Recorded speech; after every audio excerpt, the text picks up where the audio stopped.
ನಮಸ್ಕಾರ. ಇವತ್ತು ನಾನು ನಿಮಗೆ ಹೇಳೋದಕ್ಕೆ ಹೊರಟಿರುವಂತಹ ವಿಷಯ ಪ್ರಾಯಶಃ ಗ್ರೀಫ್ ಬಗ್ಗೆ ಮಾತ್ರ. ಹೇಗೆ ಗ್ರೀಫ್ ಅಲೆ ಅಲೆಯಾಗಿ ಬರುತ್ತೆ ಅನ್ನೋದನ್ನೆಲ್ಲ ನೀವು ನೋಡಿಕೊಂಡಿರುತ್ತೀರಿ. If you have lost someone, you will realise that ಯಾವುದೋ ಒಂದು ನೆನಪು, ಅವರ ಜೊತೆಗೆ ಕಳೆದಂತಹ ಯಾವುದೋ ಒಂದು ಕ್ಷಣ, ಅವರ ಜೊತೆಗೆ ಮಾತಾಡಿದ್ದಂತಹ ಮಾತುಗಳು ಅಥವಾ ಸ್ಪೆಂಡ್ ಮಾಡಿದಂತಹ ಮೂಮೆಂಟ್ಸ್, ಹೀಗಿರುವಂತಹದ್ದು with stimulus or without any stimulus ಇದ್ದಕ್ಕಿದ್ದ ಹಾಗೆ ನಮ್ಮ ಮನದ ಪಟಲದ ಮೇಲೆ ಬಂದು ಹೋಗಿಬಿಡುತ್ತೆ. ತುಂಬ ರ್ಯಾಂಡಮ್ ಆಗಿರುವಂತಹ ಥಾಟ್ಸ್. ನೀವು ಯಾವತ್ತೋ ತರಕಾರಿ ತಗೊಳ್ಳೋದಕ್ಕೆ ಮಾರ್ಕೆಟ್ಗೆ ಬೈಕಲ್ಲಿ ಅವರನ್ನು ಕೂರಿಸ್ಕೊಂಡು ಕರ್ಕೊಂಡು ಹೋಗಿದ್ದು, ಯಾವಾಗಲೂ ರಿಲಯನ್ಸ್ನಲ್ಲಿ ಅವಳು ಬಟ್ಟೆ ಶಾಪಿಂಗ್ ಮಾಡಿ ಟ್ರಯಲ್ ರೂಮಿಂದ ಹೊರಗೆ ಬಂದು ಈ ಬಟ್ಟೆ ಚೆನ್ನಾಗಿದೆಯಾ ಅಂತ ಕೇಳಿದಾಗಿಂದು, ಯಾವತ್ತೋ ವೆಕೇಶನ್ಗೆ ಹೋಗಿದ್ದಾಗ ಅಲ್ಲಿ ತಿಂಡಿ ತಿನ್ಬೇಕಾದ್ರೆ ಅದು ಗಂಟ್ಲಿಗೆ ಸಿಕ್ಕಿ ಅವಳು ಕೆಮ್ಮಿತ್ತು. ತೀರಾ ರ್ಯಾಂಡಮ್ ಮೂಮೆಂಟ್ಸ್. ಡೆಲಿವರಿ ಆದಮೇಲೆ ICUನಲ್ಲಿ ಅವಳು ಮಲಗಿದ್ದಾಗ ನೀನು ನನ್ನ ಜೊತೆನಲ್ಲಿ ಇರೋದು ಸಾಧ್ಯನಾ ಅಂತ ಕೇಳಿದಾಗ, ಇಲ್ಲ ಪುಟ್ಟ, ಅವಕಾಶ ಕೊಡೋದಿಲ್ಲ ಇವರು ಅಂತ ಹೇಳಿದಂತಹದ್ದು. ಈ ರೀತಿಯ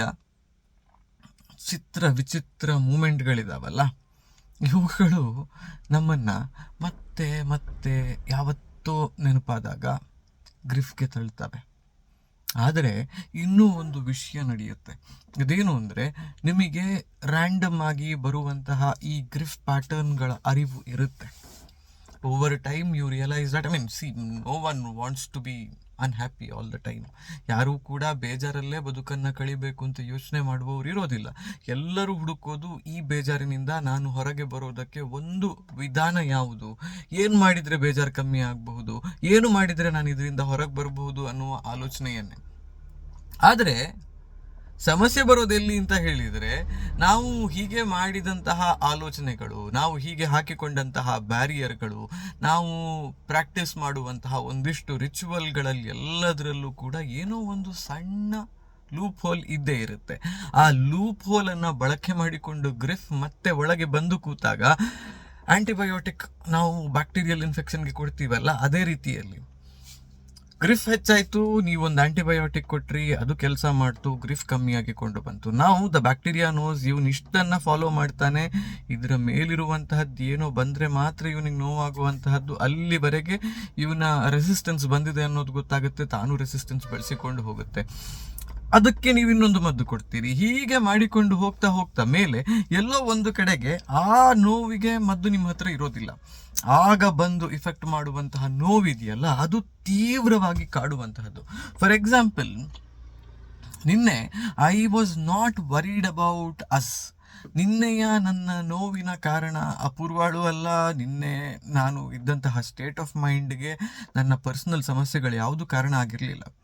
ನಾನು ವಾಟ್ಸಪ್ನಲ್ಲೊಂದು ಇನ್ವೆಸ್ಟ್ಮೆಂಟ್ ಕಮ್ಯುನಿಟಿಯನ್ನು ಶುರು ಮಾಡಿದ್ದೆ. ಅಲ್ಲೊಂದಿಷ್ಟು ಜನ ಮಾಡ್ತಾ ಇದ್ದಂತಹ ಕಿರಿಕಿರಿ, ಹೆಸರನ್ನು ದುರುಪಯೋಗ ಮಾಡಿಕೊಳ್ಳಲು ಮಾಡಿದಂತಹ ಪ್ರಯತ್ನ, ನಾನು ನಿಮ್ಗೆ ಇನ್ವೆಸ್ಟ್ಮೆಂಟ್ ಅಡ್ವೈಸ್ ಕೊಡ್ತೀನಿ ಅಂತ ಹೆಣ್ಣು ಮಕ್ಕಳಿಗೆ ಮೆಸೇಜ್ ಮಾಡಿದಂತಹ ಒಂದಿಷ್ಟು ಜನ, ಇವರನ್ನೆಲ್ಲ ನೋಡಿದಾಗ ನಾನು ಯಾರಿಗೋ ಉಪಕಾರ ಮಾಡೋಕೆ ಹೋಗಿ ಈ ರೀತಿಯ ಪರಿಸ್ಥಿತಿಗೆ ನನ್ನನ್ನೇ ನಾನು ತೆರೆದುಕೊಳ್ತಾ ಇದ್ದೀನ. Is this require? ನನಗಿರುವಂತಹ ಸ್ವಲ್ಪ ಸಮಯದಲ್ಲಿ ಯಾರಿಗಾದರೂ ಉಪಕಾರ ಮಾಡಬೇಕು ಅಂತ ಹೇಳಿ ಸ್ಟಾರ್ಟ್ ಮಾಡಿದಂತಹ ಚಾನಲ್ ಅಥವಾ ಒಂದು ಮಾಧ್ಯಮದ ಮೂಲಕ ತುಂಬ ಜನರಿಗೆ ಸಮಸ್ಯೆ ಉಂಟಾಗುವ ಹಾಗಾಗ್ತಿದೆಯಾ ಅಂತ ಆಲೋಚನೆ ಮಾಡಿ ಅದೇ ಕಿರಿಕಿರಿಯಲ್ಲಿ ಬೇಜಾರಿನಲ್ಲಿ ಮಲಗಿದ್ದೆ. ಬಟ್ ಎಲ್ಲೋ ಒಂದು ಕಡೆ ಆ ಥಾಟನ್ನು ಆಕ್ರಮಿಸಿಕೊಂಡಿದ್ದು ಮತ್ತೆ ನನ್ನ ಮತ್ತು ಅಪೂರ್ವಳ ಬದುಕು, ಅವಳನ್ನು ನಾನು ಕಳ್ಕೊಂಡಾಗ ಉಂಟಾದಂತಹ ಸಮಸ್ಯೆಗಳು, ಅದೆಲ್ಲಕ್ಕೂ ಪರಿಹಾರ ಅಂತ ಹೇಳಿ ನಾನು ಹುಡುಕೋದಕ್ಕೆ ಹೊರಟಂತಹದ್ದು ಮತ್ತೆ ಅದೇ ನೋವುಗಳು. ನಿದ್ದೆ ಮಾಡಿದೆ, ಮಧ್ಯರಾತ್ರಿ ಎಷ್ಟೊತ್ತಿಗೂ ಎಚ್ಚರ ಆಯಿತು, ಎಚ್ಚರ ಆದ ಮೇಲೆ ಮತ್ತೆ ಇದೇ ಥಾಟ್ಗಳು ತಲೆಯಲ್ಲಿ ಕೂರೋದಕ್ಕೆ ಶುರು ಮಾಡಿದ್ವು. ಮತ್ತೆ ಸ್ವಲ್ಪ ಹೊತ್ತು ನಿದ್ದೆ ಮಾಡಿದೆ, ಮತ್ತೆ ಪುನಃ ಎಚ್ಚರ ಆಯಿತು. ಆಗ ಬಂದಂತಹ thoughts are still keeping me awake. ಒಂದು ರೀತಿ ಬೆಳಗ್ಗೆ ಇವತ್ತು ಸುಸ್ತು, ಒಂದು ರೀತಿಯ ನೋವು, ಏನು ಮಾಡಬೇಕು ಅಂತ ಗೊತ್ತಾಗದೇ ಇರುವಂತಹ ಪರಿಸ್ಥಿತಿ. ಬಟ್ ಮತ್ತೆ ಅದೇ, ನೀವು ಅಲೆಗಳನ್ನು ಈಜಿ ಹೊರಗೆ ಬಂದವರು ಅಂತ ಹೇಳಿ, ಆದರೆ ಒಂದು ದೊಡ್ಡ ಅಲೆ ಬಂದಾಗಲೂ ನಿಮಗೆ ಗೊತ್ತಿರೋದೇನು ಅಂತ ಹೇಳಿದರೆ, okay, this wave is bigger than the one before this, I take some time, I know that, but I will finally come back ಅಂತ ಹೇಳುವಂತಹದ್ದು.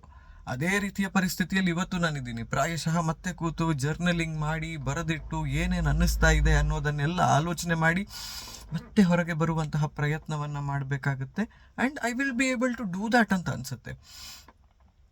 ಬಟ್ ಇದು ನಿಮಗೆ ಗೊತ್ತಾಗಬೇಕಾಗಿರುವಂತಹ ವಿಚಾರ ಏನಂದರೆ, ನೋವಲ್ಲಿ ನಾವಿರಬೇಕಾದ್ರೆ, ತುಂಬ ನೋವನ್ನು ಅನುಭವಿಸ್ತಾ ಇರಬೇಕಾದ್ರೆ, you need to keep yourself aware of what is going on. ಯಾಕಂದರೆ ಇಂತಹ ಪರಿಸ್ಥಿತಿಗಳಲ್ಲೇ ತುಂಬ ನೋವಾದಾಗ, ತುಂಬ ಮನಸ್ಸು ವೀಕ್ ಇದ್ದಾಗಲೇ ನಾವು ಕೆಟ್ಟ ಡಿಸಿಷನ್ಗಳ ಕಡೆಗೆ ಹೊರಡೋದು. You shouldn't let it happen. ಆ ರೀತಿಯ ನೋವಿನ ಸಮಯದಲ್ಲಿ ಏನೋ ಒಂದು ಕೆಟ್ಟ ನಿರ್ಧಾರವನ್ನು ಮಾಡುವಂತಹ ಆಲೋಚನೆಗೆ ನಾವು ಹೋಗಬಾರದು ಅಂತ ಹೇಳಿದರೆ, ಅದು ಅವೇರ್ನೆಸ್ಸನ್ನು ಬೆಳೆಸಿಕೊಂಡಾಗ ಮಾತ್ರ ಸಾಧ್ಯ ಆಗೋದು. ಹಾಗಾಗಿ ನಾನು ನಿಮಗೆ ಮತ್ತೆ ಮತ್ತೆ ಹೇಳ್ತಾ ಇರುವಂತಹದ್ದು, if you going through pain, know that there is someone like me who has gone through it a lot more. I'll not say my pain is bigger than your pain, my pain is the greatest or something like that, but yes, I experienced it. I know what it is to go through pain. So ಹಾಗಾಗಿ ಖುಷಿಯಾಗಿರಿ, ಆರಾಮದಲ್ಲಿರಿ. ನೋವನ್ನು ಅನುಭವಿಸುವಾಗಲೂ ಕೂಡ ಒಂದು awareness ಇರಲಿ. This is a part of my growth journey, this is a part of me evolving ಅನ್ನೋದನ್ನು ನೆನಪಲ್ಲಿಟ್ಕೊಳ್ಳಿ. ಎಲ್ಲವೂ ಒಳ್ಳೆಯದಾಗುತ್ತೆ. ಹೋಗಿ ಬರ್ತೀನಿ. ನಾನು ನಿಮ್ಮ ಆಶೀಶ್ ಸಾರಡ್ಕ.